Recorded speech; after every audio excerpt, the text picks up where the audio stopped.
Welcome back to Project E91, or should I say E91 M Sport now.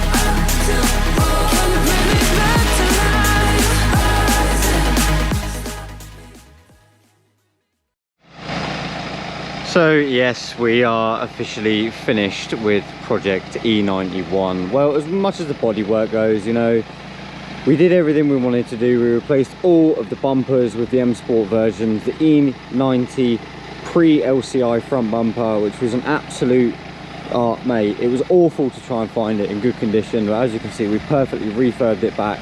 I sprayed it myself all the way back to Titan Silver. We did the fog light conversion from the H11 to the HP4s. We've had to replace the rear under tray as well as the M Sport arch liners. We've brought back the MV3 alloys as well, finished in midnight purple flake, and I think they look absolutely phenomenal. We've really looked after this car and brought it back to its former glory. But yeah, if you would like to see a video where I break down how much this cost me, how much I invested into each of the parts and the tools to be able to do this entire build. But yeah, if this is something that interests you, that'll be in the next video.